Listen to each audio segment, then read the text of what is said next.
அந்த பூமியிலே வாழ்ந்தார்கள். ஆனாலும் சில காலங்கள் தான் ஒழுங்கா வாழ்ந்தாங்க. ஒரு 500-600 வருஷத்துக்கு பிறகு மீண்டும் அலிச்சாட்டியம் செய்ய ஆரம்பித்து விட்டார்கள். ஈசா அலைஹிஸ்ஸலாம் அல்லாஹ் பிறக்க வைக்கிறான். ஈசா அலைஹிஸ்ஸலாம் அங்கே இறங்கி மார்க்க பிரச்சாரம் செய்கிறார்கள். ஈசா அலைஹிஸ்ஸலாமை மதிக்காம மீண்டும் பழைய அலிச்சாட்டியங்கள், கொலைகளும், பயங்கரவாத செயல்களை செஞ்சுட்டே இருக்கிறாங்க. இப்படி செஞ்சிட்டு இருக்கும் பொழுது ரோமன் என்ற ஒரு படையை அல்லாஹு தஆலா அனுப்பி உலகம் முழுக்க என்ன செய்யறாங்க, மீண்டும் அந்த யூதர்கள் என்று சொல்லக்கூடிய ஜெவுஸ்களை அந்த ஜெருசலத்திலிருந்து அல்லாஹு தஆலா மீண்டும் ஒரு படையை அனுப்பிச்சு ரோமன்ஸ் படையெடுத்து என்ன செய்யறாங்க, அவங்கள அந்த ஊரை விட்டு அப்புறப்படுத்துறாங்க. அதை அல்லாஹு தஆலா சொல்றான், ஹராமுன் அலா கரியத்தின். ஃபர்ஸ்ட் ஒரு வாய்ப்பு 40 வருஷம் இந்த ஊர்ல இருக்க கூடாது. இப்போ என்னன்னு சொன்னா ஹராமுன் அலா கரியத்தின், இந்த ஊர்ல இருக்கிறதுக்கே உங்களுக்கு தகுதி கிடையாது. சோ நீங்க என்ன செய்யுங்க, பல இடங்கள்ல சென்று விடுங்கள் அப்படின்னு சொல்லப்பட்ட அந்த வரலாறு குர்ஆன்ல அல்லாஹ் தஆலா சொல்வதை போன்று பைபிள்லயும் சொல்லி காட்டுறாங்க. பைபிள்ல என்ன சொல்றாங்க, John the Baptist appeared in the Jews preaching a baptism of representative. அதாவது மீண்டும் அவர்கள் அந்த ஜெருசலத்திலிருந்து பாவம் செய்த காரணத்தினால், ஈசா அலைஹிஸ்ஸலாமை மதிக்காத காரணத்தினால் மீண்டும் அவர்களை அல்லாஹ் தஆலா அப்புறப்படுத்துறான். ஹராமுன் அலா கரியத்தின், ஜெருசலத்துல பாலஸ்தீன்ல வாழ்வதற்கு உண்டான தகுதியே இல்லை அப்படின்னு சொல்லி. அப்போ இஸ்ரவேலர்கள், யூதர்கள் பலஸ்தீன்ல வாழ்வது ஹராம் அப்படின்னு குர்ஆன் சொல்லப்பட்டது. ஆனாலும் அல்லாஹ் தஆலா குர்ஆன்ல சொல்றான், ஆனாலும் மீண்டும் வருவார்கள், மீண்டும் அவர்கள் ஜெருசலத்தை நோக்கி வருவார்கள். எப்பொழுது வருவார்கள், 1948 வருவார்கள் அப்படின்னு அல்லாஹ் குர்ஆன்ல சொல்றான். அதே மாதிரி யூதர்கள் என்ன செய்யறான், அந்த ஜெருசலத்தை பிடிக்கின்றான். 1948 1948 1948 இஸ்ரேலர்கள் படை கொண்டு மீண்டும் பலஸ்தீனுக்கு தஞ்சம் புகுவார்கள் என்ற வரலாறை குர்ஆன் சொல்லி காட்டுகின்றது. எப்படி ஹராமுன் அலா கரியத்தின் அகலக்னாஹா அன்னஹும் லா யர்ஜிஊன் ஹத்தா இதா ஃபுதிஹத் யஜூஜு வ மஅஜூஜு வ ஹும் மின் குல்லி ஹதபி யன்சிலூன். யஜூஜ் மஅஜூஜ் என்ற ஒரு கூட்டத்தார்கள் வரும் பொழுது, வர சமீபக்கும் பொழுது அவர்கள் மீண்டும் பலஸ்தீனுக்கு வருவார்கள் அப்படின்னு சொல்லப்படுது. என்ன அர்த்தம் சொன்னா, டெக்னாலஜி டெவலப்மெண்ட், கார்ப்பரேட் உலகமயமாக்கப்படும் பொழுது யூதர்களுக்கு டெக்னாலஜி டெவலப்மெண்ட் ஆண்ட பிறகு என்ன செய்யறாங்க, மீண்டும் ஜெருசலத்துக்கு அவர்கள் தஞ்சம் புகுந்தார்கள் 1948. இந்த வரலாறுலாம் நம்ம தொடர்ந்து சொல்லிக்கிட்டு இருந்தா நீங்க எல்லாம் தூங்கிடுவீங்க. இப்ப பாருங்க, விஷயத்துக்கு வருவோம். எதனால பைத்துல் முக்கத்தஸுடைய பலஸ்தீன அப்பாவி மக்களை கொன்று குவித்துக் கொண்டிருக்கின்றார்கள்? எதனால்? பிள்ளைகள் என்றும் பார்க்காமல், பெண்கள் என்றும் பார்க்காமல் அதிபயங்கரவாத செயல்களை இஸ்ரேல் இன்னைக்கு செஞ்சு கொண்டிருக்கிறான்னு பார்த்தா, 1948 தஞ்சம் புகுக்கப்பட்ட, அல்லாஹ்வால் குர்ஆன்ல சொல்லப்பட்ட மாதிரி பல ஆண்டுகள் பல ஊர்களில் போய் என்ன செய்வாங்க, அவர்கள் பிரவேசிப்பார்கள். அவர்கள் பிரவேசிக்கக்கூடிய ஊர் ஜெர்மனி, டியோஸ்போரா, அமெரிக்கா. சில மனிதர்கள் இந்தியாவிலே வசிக்கிறார்கள். அவருடைய கள்ள குழந்தைகள், சரிங்களா, யூதர்களுடைய கள்ள குழந்தைகள் என்று சொல்லக்கூடியவர்கள் இந்தியாவிலே வசிக்கிறார்கள். சமீபத்தில் இன்னைக்கு பலஸ்தீன மக்கள் கொத்து கொத்தாக கொல்லப்படக்கூடிய காரணம் என்ன? அவனுடைய இலக்கு என்ன? ஒரு இலக்குன்னு ஒன்று இருக்கும்ல. சமீப காலமாக ஈராக், சிரியா போன்ற அரபு தேசங்களை குறிவைத்து, அதாவது முந்தைய வேதத்திலே சொல்லப்பட்ட புனித ஸ்தலம் என்று சொல்லக்கூடிய இந்த புண்ணிய பூமிகளை எல்லாம் கரம் வைத்து இவர்கள் அழிக்கக்கூடிய காரணம் என்ன? ஒரே ஒரு பள்ளிவாசலுக்காக. ஏன்னா 2018 இஸ்ரேலுடைய தலைமையில அமெரிக்காவில் ஒரு பெரிய மீட்டிங் நடக்குது. அதுல the temple will be rebuilt அப்படின்னு சொல்லி பிரதமர் ட்ரம்ப்னுடைய தலைமையில 2 விஷயத்தை அவங்க செயல்படுத்துறாங்க. the temple will be rebuilt, மீண்டும் கோவிலை கட்டுவோம். 2018 1948 இருந்து 2018 நீங்க கணக்கு பண்ணி பாத்தீங்கன்னா 70 வருஷம் வரும். எப்படி முதல் பைத்துல் முக்கத்தஸுக்கும் 2வது பைத்துல் முக்கத்தஸ் கட்டுவதற்கு 70 ஆண்டுகள் இடைப்பட்ட காலம் இருக்குதோ, அந்த இடைப்பட்ட 70 ஆண்டுகள் அந்த மூடுக்கு மீண்டும் வந்துட்டான். அந்த 70 வருஷத்தை கணக்கு பண்ணி அமெரிக்காவுடைய இன்று ஜனாதிபதியாக தேர்ந்தெடுக்கப்பட்ட ட்ரம்ப் அவரை வைத்து இஸ்ரேலும் அமெரிக்காவும் என்ன செய்யறாங்க, the temple will be rebuilt ன்னு சொல்லி, the idea of rebuilding the third temple in Jerusalem is a sacred belief in Judaism, especially in Orthodox Judaism. The third temple would be the most sacred place of worship for Jews அப்படின்னு சொல்றான். என்னன்னா, இன்னைக்கு இருக்கக்கூடிய 2வது ஸ்தலமாக 3வது புனித ஸ்தலமாக இருக்கக்கூடிய பைத்துல் முக்கத்தஸை இடிச்சிட்டு நம்முடைய கோவிலை அங்கே கட்ட வேண்டும் என்று திட்டம் போட்டு என்ன செய்யறாங்க? 2018 அவன் எப்படி கணிக்க முடியும்? 2024 ட்ரம்ப் தான் மீண்டும் ஆட்சி பிடிப்பார்னு சொல்லி. ஆனா 2018 என்ன செய்யறான்? அமெரிக்காவில் என்ன செய்யறான்? ட்ரம்பையும் துல்கர்னை, தி கிரேட் சாக்ரஸ் என்று சொல்லக்கூடிய துல்கர்னை, அவருக்கு விடுதலை அளிக்கப்பட்டவர் அல்லவா, அவர் தானே விடுதலை வாங்கி கொடுத்தாரு. அப்ப அவரையும் ட்ரம்பையும் போட்ட ஒரு காயினை என்ன செய்யறாங்க? டாலராக வெளியிடுகிறார்கள்.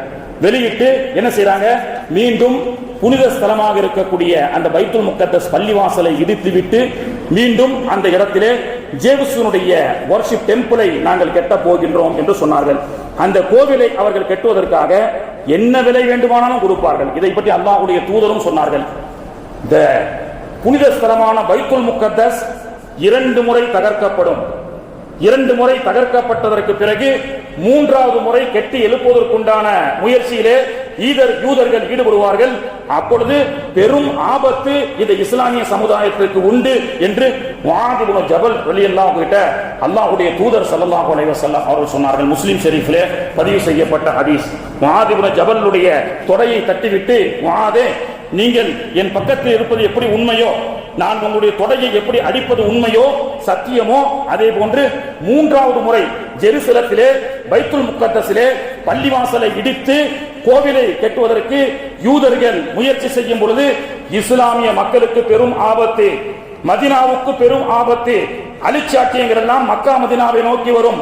சிறிது காலத்திலே தஜ்ஜால் வருவான், யாஜூஜ் மாஜூஜுடைய கூட்டம் வெளிப்படும் என்று அல்லாஹ்வுடைய தூதர் அவர்கள் இன்று நடக்கக்கூடிய அத்தனை நிகழ்வுகளையும் அல்லாஹ்வுடைய தூதர் அவர்கள் தன்னுடைய நபிமொழியிலே சொல்லி சென்றார்கள். அது மட்டுமல்ல, இன்னும் நடக்க இருக்கக்கூடிய செய்தி, துருக்கி என்று சொல்லக்கூடிய அந்த நாடு, அல்லாஹ்வுடைய தூதர் அவர்கள் சொன்னார்கள், துருக்கியினுடைய நாடு இஸ்லாமிய கைவசம் ஈசா அலைஹிஸ்ஸலாமுக்கு பிறகு வந்த பிறகு கிடைக்கும்னு சொன்னாங்க. அப்போ துருக்கியும் இன்னும் கொஞ்ச நாள்ல இவர்கள் பிடிப்பார்கள், மிகப்பெரிய கலவரங்கள் ஏற்படும். அல்லாஹ்வுடைய தூதர் அவர்கள் சொன்னார்கள், ஒரு பள்ளிவாசலை இடித்துவிட்டு தன்னுடைய வழிபாட்டு தலத்தை கோவிலை கட்டுவதற்கு யூதர்கள் அதிபயங்கரவாதிகள் எத்தனை உயிர்களை வேண்டுமானாலும் காவு கொடுப்பார்கள். அந்த பயங்கரவாத செயலுக்கு அவர்கள் தயாராகிவிட்டார்கள். அதனால்தான் கொத்து கொத்தாக இன்னைக்கு மக்களை அழித்துக் கொண்டு அந்த பைத்துல் முக்கத்தஸை இடித்து அவர்கள் கோவில் கட்டுவதுதான் நோக்கம் என்பதற்காகத்தான் அந்த ஊரை அழித்துக் கொண்டிருக்கின்றார்கள். 2018 போட்ட the great project of Israel and America. இன்னைக்கு ட்ரம்ப் வேண்டுமானால் இஸ்லாமியர்கள் ஓட்டினால் தான் நாங்க வந்தோம்னு சொன்னோம். ஆனா ட்ரம்ப் படத்தை போட்ட அந்த காயினை 2018 அவர்கள் ரிலீஸ் பண்ணிட்டாங்க. என்னன்னா அஜெண்டா, அவர்களுடைய அஜெண்டா. அதற்காக எத்தனை ஆயிரங்களையும் அவர்கள் கோடிகள் வைத்திருக்கின்றார்கள். டெக்னாலஜி கார்ப்பரேட்ல அவங்க கையில இருக்கு, அவங்களுடைய கையில எல்லா விதமான மீடியாக்கள் இருக்கின்றது. இதை மட்டும் வைத்துக் கொண்டு அல்லாஹ் தான் சொன்னான், உலகத்துடைய அடக்குமுறைகள் அவர்களுடைய கையிலே செய்யும். டெக்னாலஜி அண்ட் கார்ப்பரேட் இன்ன யாஜூஜ வ மஅஜூஜ முஃப்ஸிதூன ஃபில் அர்த். உலகத்தினுடைய எல்லா குழப்பங்களுக்கும் காரணமான ஆயுதங்களை யூதர்கள் கையை எடுத்துக்கொண்டு அவர்கள் கொத்து கொத்தாக மக்களை அழிப்பார்கள் என்று அல்லாஹ்வுடைய தூதர் ஸல்லல்லாஹு அலைஹி வஸல்லம் அவர்கள் சொல்லி காட்டுகின்றார்கள். சரி, பைத்துல் முக்கத்தஸ் பைத்துல் முக்கத்தஸை இடிச்சிட்டு கோவிலை கட்டுவதற்காக கொத்து கொத்தாக மக்களை கொண்டு சாவடிக்கிறான். அது சரி, அப்ப நம்ம ஊர்ல வந்து ஏன் ஒவ்வொரு பள்ளிவாசலா இடிக்கிறான்? ஞானவாப்பி பள்ளிவாசல இருந்து சாம்பல் இருக்கக்கூடிய ஒரு ஜாமியா பள்ளி வரைக்கும் இன்னைக்கும் சிவன் அது அவதாரம் எடுத்தாரு பொய் புரட்டுகளை சொல்லி இன்னைக்கு பள்ளிவாசலை நோக்கமாக இடித்திருக்கின்றான், இடிக்க துடித்துக் கொண்டிருக்கின்றான், பாபர் மசூதியை இடித்திருக்கின்றான். அப்ப இந்தியாவுக்கும் அவனுக்கும் என்ன சம்பந்தம் இருக்கு? அதை பற்றி குர்ஆன் ஹதீஸ் சொல்லுதானா? சொல்லப்படுது. யூதர்களுடைய கள்ள குழந்தைகள் இந்தியாவிலே இருக்கின்றார்கள். யூதர்களுடைய கள்ள குழந்தைகள் இந்தியாவில் இருக்கின்றார்கள். யூதரை பொறுத்த வரைக்கும் பாத்தீங்கன்னா உலகத்திலேயே இந்தியா மட்டும்தான் ஒரு முன்னோட்டமான டெஸ்டுக்காக பயன்படுத்தப்படுகிறது. அப்பாவி உயிர் மக்கள் எல்லாம் கொலை செய்யப்படுகிறார். அல்லாஹ்வுடைய தூதர் அவர்கள் சொன்னார்கள், கியாமத்துக்கு சமீபமாக அப்பாவி மக்கள் மௌத்தாகிட்டே இருப்பாங்க. லொஹருக்கு ஒரு மையத்து வரும், அசருக்கு ஒரு மையத்து வரும். அசருடைய மையத்தில் ஒருத்தர் தொழு வைப்பாரு, தொழு வைத்தவர் மக்ரிப்ல மௌத்தாவாரு. அடிக்கடி மௌத்து வந்துகிட்டே இருக்கும். கொரோனா பத்தி ரசூலுல்லாஹ் பேசுறாங்க, மௌத்து வந்துகிட்டே இருக்கும். ஆனா மௌத்தாவர்கள் எல்லாம் இயற்கையாக மரணிப்பார்கள் என்று சொன்னால் இல்லை. தட் இஸ் அது வந்து ஒரு கொலை, கத்தில் அப்படின்னு சொன்னாங்க. கொலை செய்யப்பட்டு நிறைய பேர் கொலை செய்ய மூத்தாவார்கள். ஆனால் கொலை என்று யாருக்கும் தெரியாது.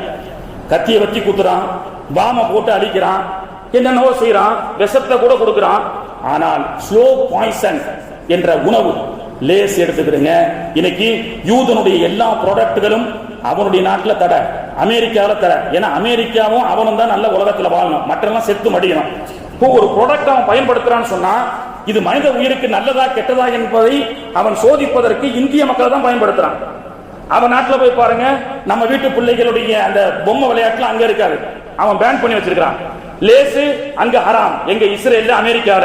நம்ம சாப்பிட்டு சாவலாம், அவனுடைய திட்டம் அது.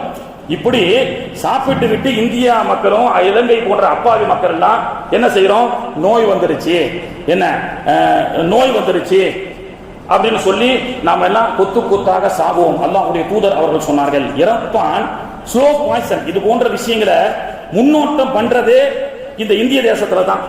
அந்த மாதிரி உலக அரங்கில அவனுடைய ஒரு பள்ளிவாசலை இடிச்சிட்டு அவனுடைய ஒரு கோவிலை கட்டுவதற்காக ஆயிரக்கணக்கான உயிர்களை பலியிட்டுக் கொண்டிருக்கின்றானே, இதற்கும் முன்னோட்டம் இந்தியா தான். அதனால தான் 1991 பாபர் மசூதி அடிச்சான். இதெல்லாம் அவனுடைய பிராக்டிஸ், இதெல்லாம் ஒரு டெஸ்ட் டிரைவ் மாதிரி.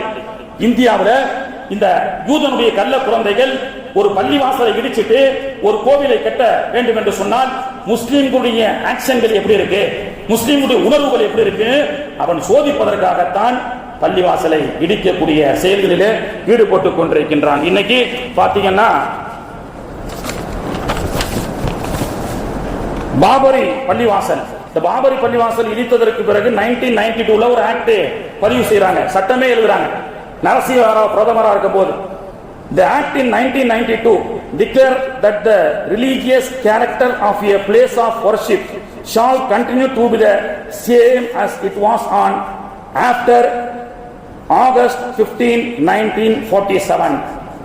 பாபர் மசூதி இடிக்கப்பட்ட பிறகு நரசிம்மராவ் பிரதமராக இருக்கும் பொழுது ஒரு ஆக்ட வந்து ஃபைல் பண்றாங்க நீதித்துறை. என்ன சொல்றாங்கன்னு சொன்னா, ஏன்னா பாபர் மசூதிக்குள்ள ஒரு சிலையை வைத்துக் கொண்டு இந்த சிலையை, இந்த பள்ளிவாசல் இது பள்ளிவாசல் அல்ல, இது கோவில் அப்படின்னு சொல்லி இடிச்சு இன்னைக்கு அயோத்தி ராமர் கோயிலை கட்டிட்டாங்க. ராமர் பிறந்த பூமின்னா என்ன இந்த மாதிரி சொல்லி கட்டிட்டாங்க.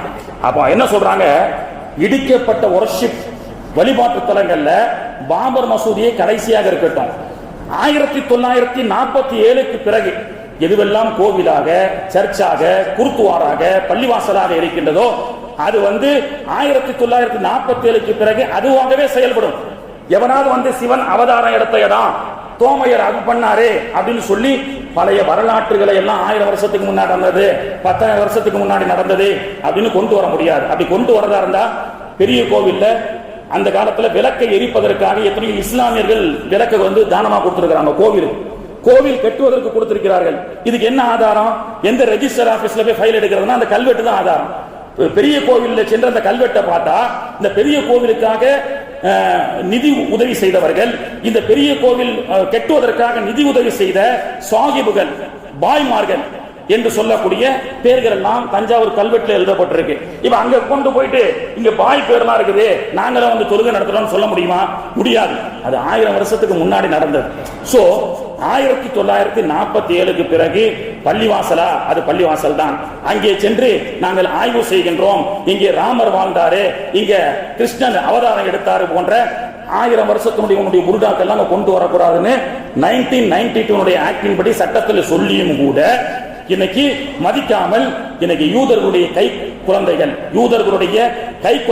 என்று சொல்லக்கூடிய காவிகள் 2% மட்டும் இந்த இந்திய தேசத்திலே வாழக்கூடிய இந்த காவிகள் யூத சிந்தனையாளர்கள் இன்னைக்கு ஜெருசலம் என்ற அந்த புனித ஸ்தலத்தை கட்டுவதற்காக, பைத்துல் முகத்தஸ் என்ற புனித ஸ்தலத்தை இடிப்பதற்காக இன்னைக்கு இந்தியாவை ஒரு முன்னோட்டமாக வைத்து எல்லா பள்ளிவாசல்களையும் தகர்த்து அதை ஒரு பொய் புரட்டு கதைகளை சொல்லி அந்த பள்ளிவாசலை இடிப்பதற்கு துடித்துக் கொண்டிருக்கின்றார்கள். சமீபத்தில் நவம்பர் 18 இந்த வாரத்தில் ஒரு பள்ளிவாசல் சாம்பல் என்று சொல்லக்கூடிய ஒரு பகுதி உத்தரப்பிரதேசத்தில், அங்கே ஒரு கட்டுக்கதைகளை சொல்லி ஒரு 4 பேர் ஞானவாப்பிக்கு கேஸ் போட்ட அதே வக்கீல் வந்து 4 பேரை வச்சு என்ன செய்யறான், கேஸ் போடுறான்.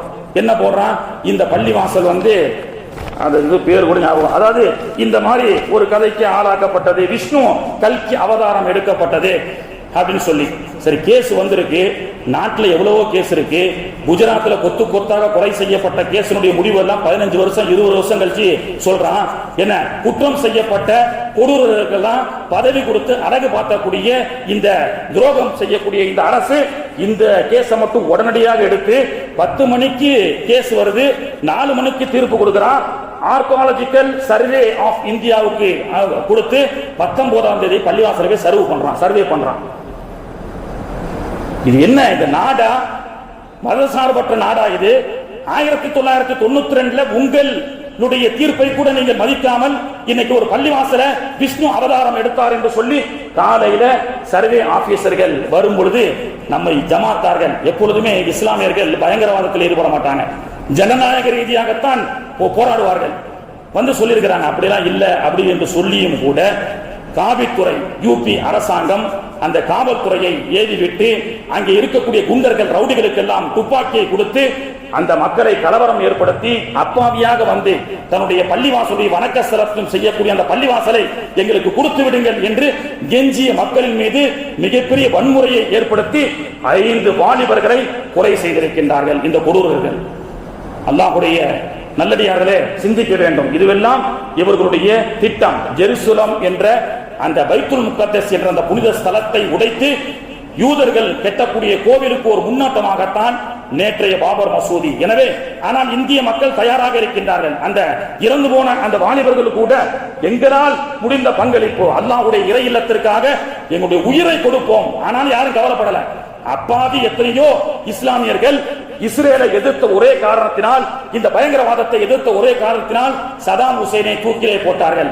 பயங்கரவாத ஆயுதம் இருக்கின்ற ஒரே காரணத்தினால், எந்த ஆதாரமும் இல்லை. ஃபைசல் என்பவனை பார்லிமென்ட்டுடைய தாக்குதல் என்று சொல்லி அவனை கொலை செய்தார்கள்.